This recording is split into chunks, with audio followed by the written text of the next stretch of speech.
പശ്ചിമേഷ്യയിലെ യുദ്ധത്തിന് അന്ത്യമില്ലാതെ മുന്നോട്ട് പോയിക്കൊണ്ടിരിക്കുകയാണ്. ഇനി എത്ര നാൾ ഇത് നീണ്ടു നിൽക്കും എന്നുള്ളതിലും ഒരു ധാരണയുമില്ല. ചർച്ചകൾ ഉണ്ടായിരുന്നു, ഇപ്പോൾ ചർച്ചകളില്ല.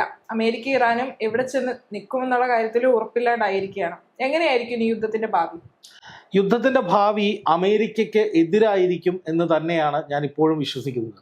അതായത് ട്രംപിന്റെ പദ്ധതികൾ ഒന്നൊന്നായി പൊളിയാൻ പോവുകയാണ്. അതിന് വഴിമരുന്നിട്ടതും സ്വയം കുഴി തോണ്ടിയതും ട്രംപ് തന്നെയാണ്. കാരണം ഇന്നലെ ഫോക്സ് ന്യൂസിന് നൽകിയ അഭിമുഖത്തിൽ ട്രംപ് ചില നിർണായകമായ ഗീർവാണങ്ങൾ അടിച്ചുവിട്ടിരുന്നു.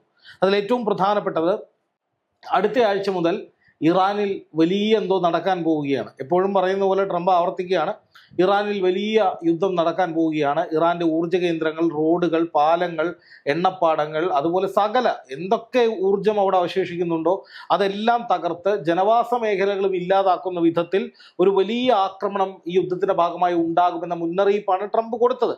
പക്ഷേ ഇറാൻ അതിന് പുല്ലുവില പോലും കൽപ്പിക്കുന്നില്ല എന്നുള്ളതാണ് ഒരു യാഥാർത്ഥ്യം.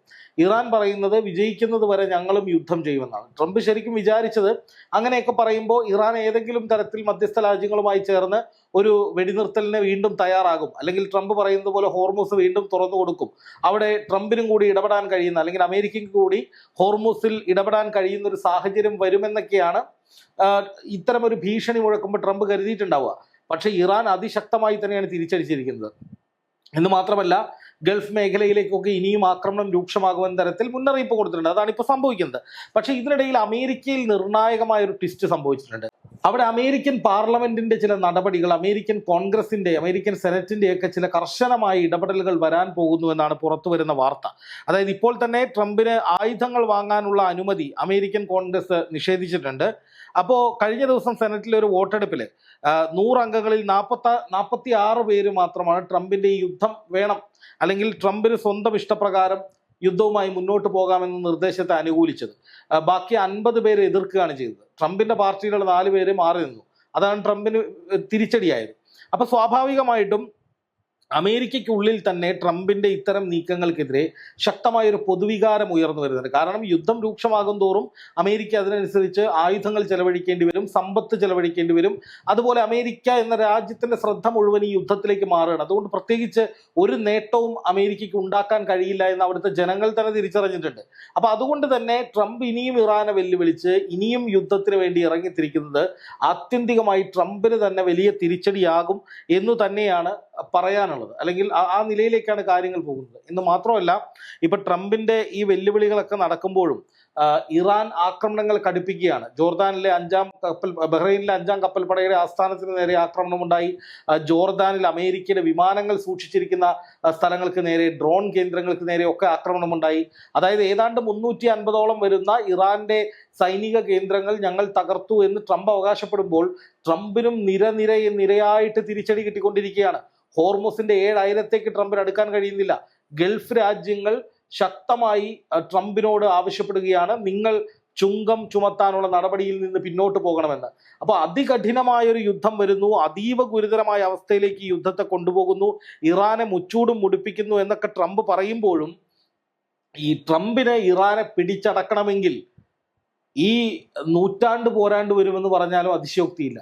കാരണം ട്രംപ് തന്നെ ഈ ഫോക്സ് ന്യൂസിന് കൊടുത്ത അഭിമുഖത്തിൽ പറഞ്ഞു, ഞങ്ങൾ ഓരോ തവണ അടിക്കും ഇറാൻ എഴുന്നേറ്റ് വരും, വീണ്ടും അടിക്കും എഴുന്നേറ്റ് വരും. അപ്പൊ അതുകൊണ്ട് ഇനിയും ഇറാനെ കീഴടക്കാൻ സമയം വേണമെന്നാണ് ട്രംപ് പതിവിന് വിപരീതമായിട്ട് പറഞ്ഞത്. അപ്പൊ അതിന്റെ അർത്ഥം എന്ന് പറയുന്നത്, ഇതെല്ലാം ചൂണ്ടിക്കാണിക്കുന്നതെന്ന് പറയുന്നത്, ട്രംപ് വിചാരിക്കുന്നത് പോലെയല്ല ഈ യുദ്ധം പോകുന്നത്, ഇറാൻ വിചാരിക്കുന്നിടത്തേക്കാണ് ഈ യുദ്ധം വരുന്നത്.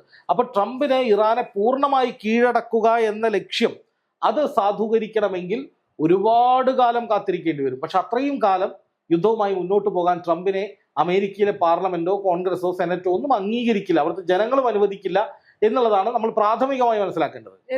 ഈ ട്രംപ് ചുങ്കം ചുമത്തുന്ന നടപടിയിൽ നിന്ന് പിരിഞ്ഞു പോകണം, അല്ലെങ്കിൽ പിന്നോട്ട് പോകണം എന്ന് പറയുന്നത്, ഇപ്പൊ ട്രംപ് വിചാരിച്ചാൽ ചുങ്കം ചുമത്താൻ പറ്റുമോ? ശരി, ഒരിക്കലും കഴിയില്ല. അത് മറ്റൊരു തലം. അതായത് ഹോർമൂസ് ഇറാന്റെ പക്കലാണ്, ട്രംപിന്റെ കയ്യിലല്ല. ട്രംപ് US സെൻട്രൽ കമാൻഡ് വഴി ഒരു അറിയിപ്പ് കൊടുത്തു, ഇറാൻ ഹോർമൂസ് ഉപരോധിച്ചിട്ടില്ല എന്ന്, നിങ്ങൾ ഇതുവഴി വരൂ, ഞങ്ങൾ സുരക്ഷ നൽകാം. തൊട്ടു പിന്നാലെ 2 കപ്പലുകളാണ് ഇറാൻ അടിച്ചു പൊട്ടിച്ചത്. അതോടുകൂടി അമേരിക്കയുടെ ആ നീക്കവും തകർന്നു. അതായത് ട്രംപ് ഹോർമൂസിന് മേൽ എന്തൊക്കെ അവകാശവാദങ്ങൾ ഉന്നയിക്കാൻ ശ്രമിക്കുന്നു, ഏതൊക്കെ തരത്തിൽ ട്രംപ് ഈ പറയുന്ന ഹോർമുസ് പിടിച്ചെടുക്കാൻ ശ്രമിക്കുന്നു, അതിനൊക്കെ അതേ നാണയത്തിൽ അതിനേക്കാൾ രൂക്ഷമായ രീതിയിൽ ഇറാൻ തിരിച്ചടിച്ചുകൊണ്ടിരിക്കുകയാണ്. അതായത് ട്രംപിന്റെ സകല നീക്കങ്ങളും പൊളിച്ച് ട്രംപിനെ തലങ്ങും വിലങ്ങും അടിക്കുന്ന പണിയാണ് ഇപ്പോൾ ഇറാൻ ഏറ്റെടുത്തിരിക്കുന്നത്. ഇറാനെ സംബന്ധിച്ച് വേറൊന്നും നോക്കാനില്ല. ട്രംപിനെ പരമാവധി വേദനിപ്പിക്കുക, ട്രംപിനെ പരമാവധി മുറിവേൽപ്പിക്കുക, ട്രംപിന്റെ മുഴുവൻ സ്വപ്നങ്ങളും തകർക്കുക, അതിനപ്പുറം ട്രംപിനെ വധിക്കുക എന്ന ഹിറ്റ് ലിസ്റ്റ് പോലും ഇറാൻ തയ്യാറാക്കിയിട്ടുണ്ട്.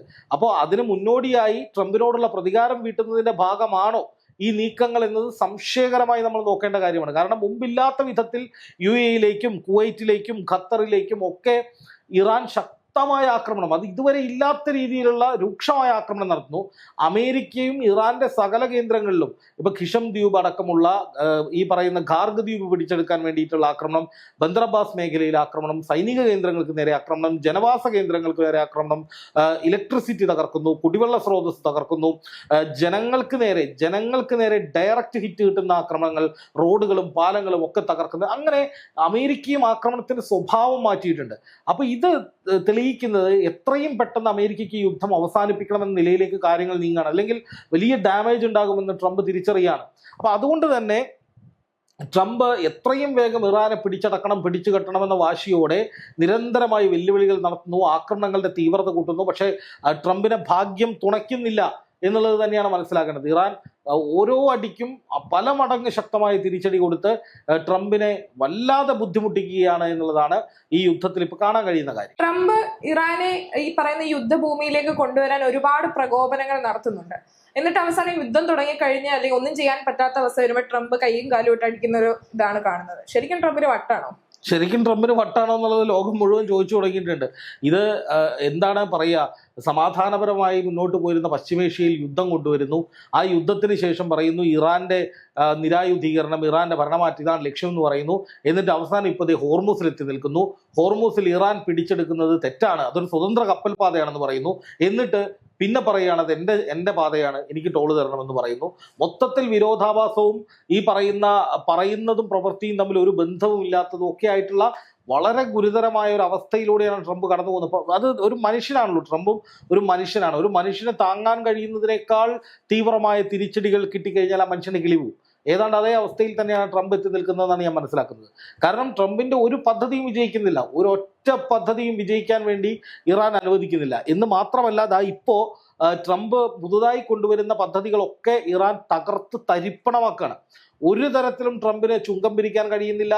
ഗൾഫ് രാജ്യങ്ങൾ പോലും ട്രംപിനെതിരെ രംഗത്ത് വരുന്ന സാഹചര്യം, അതുപോലെ തന്നെ ട്രംപ് എന്തെങ്കിലും ഒന്ന് മനസ്സിൽ കണ്ട് അതുമായി മുന്നോട്ട് വരുമ്പോഴേക്കും ഇറാൻ അടിച്ച് തകർത്ത് കളയാണ്.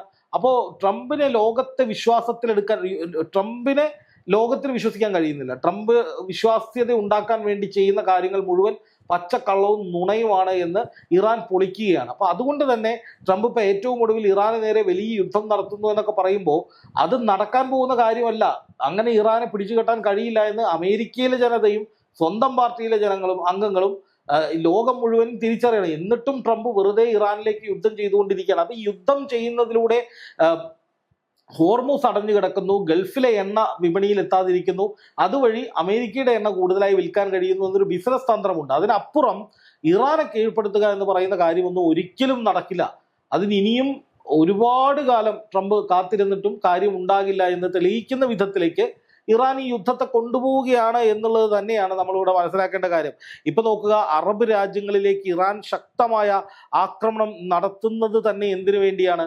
അത് അമേരിക്കയ്ക്ക് മേൽ വലിയ സമ്മർദ്ദം ഉണ്ടാക്കാൻ വേണ്ടിയിട്ടാണ്. ഈ വിധത്തിൽ ഗൾഫ് രാജ്യങ്ങളിലേക്ക് ഇറാൻ ശക്തമായ ആക്രമണങ്ങൾ തുടർന്നു കഴിഞ്ഞാൽ അതൊരിക്കലും ട്രംപിന് അതിജീവിക്കാൻ കഴിയില്ല. ഇപ്പൊ ട്രംപിന് ഈഗോ അടിച്ചിരിക്കുകയാണ്. കാരണം ആയത്തുള്ള അലി ഖാംനയുടെ സംസ്കാര ചടങ്ങിന് ജനകോടികൾ വരുന്നു, അതൊരു വലിയ ചടങ്ങായിട്ട് നടക്കുന്നു, ലോകരാജ്യങ്ങളിൽ നിന്ന് പ്രതിനിധികൾ വരുന്നു. ഇറാൻ ഒരു തീവ്ര സ്വഭാവമുള്ള രാജ്യമാണ്, മോശം രാജ്യമാണെന്നുള്ള വാദമൊന്നും ലോകം അംഗീകരിച്ചിട്ടില്ല. അമേരിക്ക ഇറാനോട് ചെയ്തത് എണ്ടിത്തരമാണ് എന്ന് പറയുന്ന വിധത്തിൽ ലോകരാജ്യങ്ങളൊക്കെ തന്നെ ഇറാനുമായി സഹകരിച്ചാണ് നിൽക്കുന്നത്. അപ്പോൾ അതൊക്കെ ട്രംപിന് വലിയ തിരിച്ചടിയാണ്. അപ്പോൾ ഇനി ട്രംപ് ഇറാനെ അവസാനിപ്പിക്കുക, ഹോർമുസ് പിടിച്ചെടുക്കുക എന്ന ലക്ഷ്യങ്ങളോടുകൂടി എത്ര മുന്നോട്ട് പോയാലും അത് അമേരിക്കയ്ക്ക് സിവിയർ ആയിട്ടുള്ള ഡാമേജ് ഉണ്ടാക്കും എന്നുള്ളത് തന്നെയാണ് മനസ്സിലാക്കേണ്ടത്. ഇപ്പോൾ American Congress versus Iranian parliament എന്ന രീതിയിലേക്ക് ഈ കാര്യങ്ങളെ കണ്ടാലും ഇറാനിയൻ പാർലമെന്റ് പൂർണ്ണമായി ഭരണകൂടത്തിനൊപ്പം നിൽക്കുകയാണ്. പക്ഷേ അമേരിക്കൻ കോൺഗ്രസ് ട്രംപിനൊപ്പം ഇല്ല. അത് തന്നെയാണ് ഇവിടെ കാണേണ്ട ഏറ്റവും പ്രധാനപ്പെട്ട കാര്യം. ഇറാൻ ജനത ഒറ്റക്കെട്ടായി ആ ഭരണകൂടത്തിനൊപ്പം ശത്രുവിനെതിരെ നിൽക്കുമ്പോൾ അമേരിക്കയ്ക്കൊപ്പം സഖ്യകക്ഷിയായി ഇസ്രായേൽ പോലും ഇപ്പോൾ യുദ്ധത്തിന് ഇറങ്ങുന്നില്ല. അമേരിക്ക നാറ്റോ സഖ്യത്തെ വിളിച്ചു, ആരും വരുന്നില്ല. പക്ഷേ ഇറാനൊപ്പം റഷ്യയും ചൈനയും വിളിച്ച വെളിപ്പുറത്തുണ്ട്, അവർ വരികയും ചെയ്തു. അവർ യുദ്ധത്തിന്റെ ഭാഗമായി കഴിഞ്ഞു നമ്മൾ അറിയാതെ. അതുപോലെ തന്നെ ഇറാൻ ജനത ഒറ്റക്കെട്ടായി നിന്നു. അപ്പൊ ഐക്യം, കൂട്ടായ്മ, ഒറ്റക്കെട്ടായിട്ടുള്ള യുദ്ധം, ഇതൊക്കെ ഇറാനെ കൊണ്ട് ചെയ്യാൻ കഴിയുന്നുണ്ട്. അമേരിക്കൻ പ്രസിഡന്റിനെ കൊണ്ട് അതിന്റെ ഏഴയലത്തെത്താൻ കഴിയുന്നില്ല. അങ്ങനെയുള്ള ഒരു സാഹചര്യത്തിൽ എങ്ങനെയാണ് ഈ പറയുന്ന ഇറാനെ പൂർണ്ണമായി നശിപ്പിക്കുക, എന്നിട്ട് ഹോർമുസ് പിടിച്ചെടുക്കുക എന്നുള്ള ട്രംപിന്റെ സ്വപ്നം നടപ്പാകുക എന്നുള്ളതാണ് എൻ്റെ ചോദ്യം. ഒരിക്കലും നടക്കാൻ പോകുന്നില്ല. കുറച്ച് കഴിയുമ്പോൾ ട്രംപ് മടുക്കും. ട്രംപിന് വലിയ സമ്മർദ്ദം ഗൾഫ് രാജ്യങ്ങൾ കൊടുക്കും. ഈ പറയുന്ന അമേരിക്കൻ കോൺഗ്രസ് ട്രംപിനെതിരായി നിലപാട് സ്വീകരിക്കും. അതുപോലെ തന്നെ വലിയ നാശനഷ്ടങ്ങൾ അമേരിക്കൻ സൈനിക കേന്ദ്രങ്ങളിൽ ഉണ്ടാകും. ഹോർമുസിൽ ഇനിയും കപ്പലുകൾ കത്തും. ഒടുവിൽ സഹികെട്ട് ട്രംപ് സാഷ്ടാംഗം വീഴുമെന്ന് തന്നെയാണ് എൻ്റെ കണക്കുകൂട്ടൽ.